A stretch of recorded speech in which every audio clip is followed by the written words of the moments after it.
আসসালামু আলাইকুম। সবাইকে আরও একবার স্বাগতম আমার চ্যানেলে। আজকের রেসিপি লাচ্ছা সেমাই। হোমমেড লাচ্ছা সেমাইয়ের রেসিপি শেয়ার করব আজকে। তো সেমাই তৈরি করার জন্য প্রথমেই লাগবে ময়দা। এখানে আমি 2.5 কাপ পরিমাণ ময়দা নিয়েছি। সাথে 1 টেবিল চামচ পরিমাণ চিনি দিয়ে দিলাম। এবারে নর্মাল তাপমাত্রার পানি অল্প অল্প করে দিয়ে একটা ডো তৈরি করতে হবে। ডোটা খুব বেশি নরম বা খুব বেশি শক্ত হবে না। এই পরোটা তৈরি করার জন্য আমরা যেরকম ডো তৈরি করি সেরকম ডো তৈরি করে নিলেই হবে। এখন অল্প অল্প করে পানি দিব আর একটা ডো তৈরি করে নিব। একবারে বেশি পানি দেওয়া যাবে না, অল্প অল্প করে পানি দিয়ে ডোটা তৈরি করতে হবে। একবারে বেশি পানি দিলে ডোটা আবার বেশি নরম হয়ে যেতে পারে, সেক্ষেত্রে কিন্তু সেমাইগুলো ভালো হবে না। তো আমাদের ডোটা মাখানো হয়ে গেছে। ডোটা কিন্তু খুব নরম না আবার খুব শক্তও না, আশা করি দেখেই বুঝতে পেরেছেন। এখন এই ডোটাকে 15 মিনিটের জন্য রেস্টে রেখে দিব। এরই মধ্যে আমি একটা মিশ্রণ তৈরি করে নিব। একটা বড় ছড়ানো বলের মধ্যে নিয়ে নিচ্ছি 1 কাপ পরিমাণ গলানো বাটার। 30 সেকেন্ডের জন্য আমি ওভেনে দিয়ে বাটারটাকে গলিয়ে ঠান্ডা করে ব্যবহার করছি। এখন এর মধ্যে দিয়ে দিচ্ছি 1.5 কাপ পরিমাণ রান্নার সাদা তেল বা ক্যানোলার অয়েল বা সয়াবিন তেল, হাতের কাছে যেটা আছে সেটা ব্যবহার করলেই হবে। এখন এর মধ্যে দিয়ে দিচ্ছি 1/2 কাপ পরিমাণ কর্নফ্লাওয়ার। কর্নফ্লাওয়ার না থাকলে কর্ন স্টার্চও ব্যবহার করা যাবে।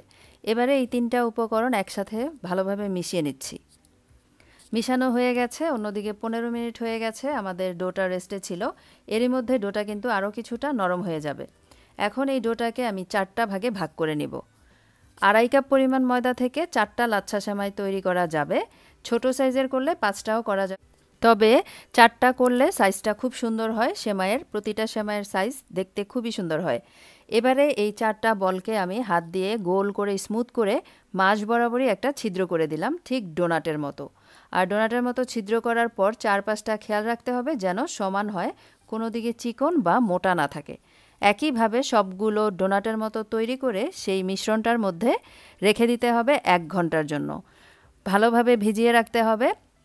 আর কিছুক্ষণ পর পর সেই মিশ্রণটা ডোয়ের উপর থেকে দিয়ে দিতে হবে। এতে করে ডোগুলো উপর থেকে ড্রাই হয়ে যাবে না, আর উপর নিচ সমানভাবেই এই মিশ্রণটার মধ্যে ডুবে থাকবে। ময়দার ডোগুলো খুব সুন্দরভাবে বাটার আর তেলের মিশ্রণটা সোক করে নেবে আর অনেক সফট হবে। এতে করে আমাদের সেমাইগুলো বানাতে অনেক সুবিধা হবে। 1 ঘন্টা হয়ে গেছে। এখন নিচে কর্নফ্লাওয়ারগুলো জমে ছিল, সেটা একটু হাত দিয়ে আমি তেলের মিশ্রণের সাথে মিশিয়ে দিলাম আর একটা ডো হাতের মধ্যে নিয়ে নিলাম। তো 1 ঘন্টা ভিজিয়ে রাখার ফলে ডোগুলো এতটাই সফট হয়েছে, আপনাকে কিন্তু আর কিছুই করতে হবে না। হাতে তুলে নিলেই দেখবেন যে অটোমেটিক্যালি ডোটা বড় হয়ে একটা রশির মতো হয়ে যাচ্ছে।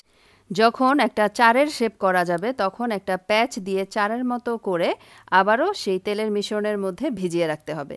আর একইভাবে সবগুলো ডোনাটকেই চারের মতো প্যাচ দিয়ে তারপরে তেলের মধ্যে ভিজিয়ে রাখতে হবে। আর আমি কিভাবে করছি সেটা যদি আপনারা ভিডিওতে লক্ষ্য করেন তাহলেই বুঝতে পারবেন, বলে বোঝানোর চেয়ে।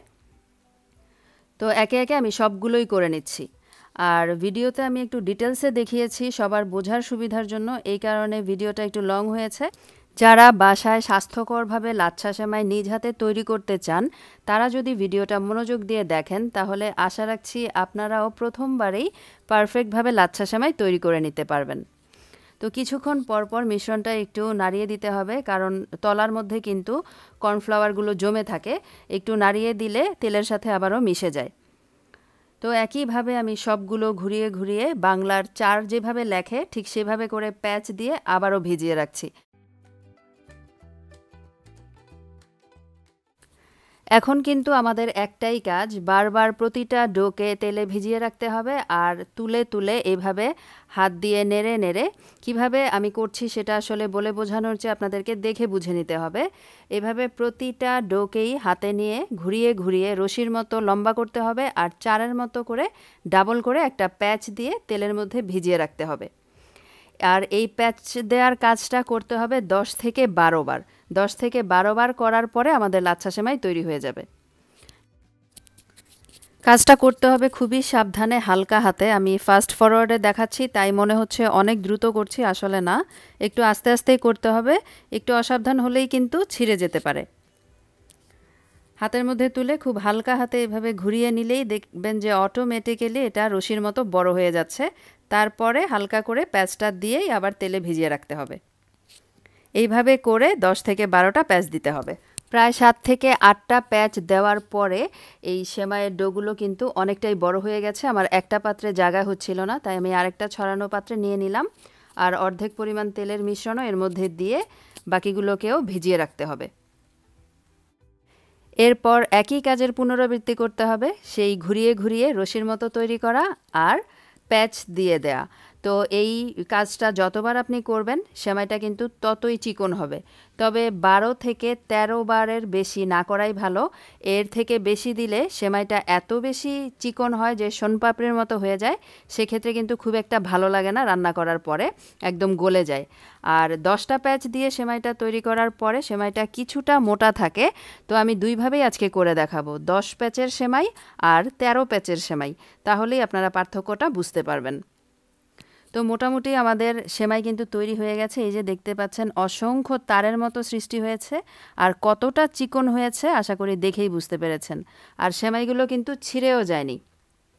আপনারাও যদি ভিডিওটা দেখে ধৈর্য সহকারে সেমাই তৈরি করেন, সেমাই কিন্তু মাঝপথে ছিঁড়েও যাবে না, আর সুন্দরভাবে সেমাইটা তৈরি করে নিতে পারবেন। তো সেমাইগুলো কিন্তু আমার হয়ে গেছে, এখন এগুলোকে ভেজে নিতে হবে। তো ভাজার জন্য তেলের পরিমাণটা একটু বেশি পরিমাণে নিতে হবে। আমি প্রায় 1 লিটারের মতো তেল একটা ছড়ানো হাঁড়িতে বসিয়ে রেখেছি গরম হতে। আর তেলটাকে খুব ভালোভাবে গরম করে তারপর কিন্তু সেমাইটা ছাড়তে হবে। ঠান্ডা তেলে যদি সেমাই ছাড়া হয় সেক্ষেত্রে কিন্তু সেমাই ভালোভাবে ভাজা হবে না। তো 9 নাম্বার প্যাচটা দেয়া শেষ হলো, এখন ভাজতে চলে যাব। আর তেলে ছাড়ার আগে আমি আরেকটা প্যাচ দিব, মানে 10 নাম্বার প্যাচ। আর এই সেমাইয়ের তারগুলো কিন্তু একটু মোটা হবে 10 নাম্বার প্যাচ যেহেতু। আর পরবর্তীতে আমি দেখাবো 13 প্যাচের সেমাইটা কতটা চিকন হয় সেটা। তো 10 নাম্বার প্যাচটা দেওয়া হয়ে গেলে আমি গরম তেলের মধ্যে এই সেমাইটাকে ছেড়ে দিব। তেলটা খুব ভালোভাবে গরম হয়েছে, এই যে বুদবুদের মতো উঠছে, সে পর্যায়ে সেমাইটা দিতে হবে। এখন চুলার আঁচটাকে কমিয়ে মিডিয়ামে রাখতে হবে। আর সাথে সাথে একটু কাঁটা চামচ দিয়ে বা একটা কাঠির সাহায্যে এভাবে ছড়িয়ে দিতে হবে, তাহলে মাঝে জড়ো হয়ে যাবে না সেমাইগুলো, একটু ছড়িয়ে যাবে আর দেখতেও ভালো লাগবে। তো এবার একটু ধৈর্য নিয়ে সেমাইটাকে ভাজতে হবে। চুলার আঁচ বাড়ানো থাকলে সেমাইটা উপর থেকে কালার চলে আসবে আর সুন্দরভাবে ভাজা হবে না। আর চুলার আঁচ যদি কমানো থাকে সেক্ষেত্রে সেমাইটা অনেক বেশি তেল সোক করে নিবে, সেক্ষেত্রেও কিন্তু খেতে ভালো লাগবে না। তাই চুলার আঁচটাকে ঠিক রেখে সেমাইগুলো ভেজে নেওয়া অনেক বেশি জরুরি। তো সেমাইটা ব্রাউন কালার হয়ে গেছে, আমি তেল ঝরিয়ে একটা ঝাঁঝরির মধ্যে তুলে নিচ্ছি, এক্সট্রা তেলটাও ঝরে যাওয়ার জন্য। এরপরে আমি 13 প্যাচের সেমাইটা তৈরি করে দেখাবো। 13টা প্যাচ দিয়ে আমি সেমাইটাকে তেলের মধ্যে ছেড়ে দিলাম। তো প্রথমে তেলের মধ্যে অর্ধেক পরিমাণে সেমাই ভিজিয়ে উপর থেকে একটু ঝাঁকিয়ে দিতে হবে। এতে করে সেমাইয়ের চিকন লেয়ারগুলো আলাদা আলাদা হবে, দেখতে অনেক বেশি ছড়ানো হবে আর অনেক বেশি সুন্দরও হবে।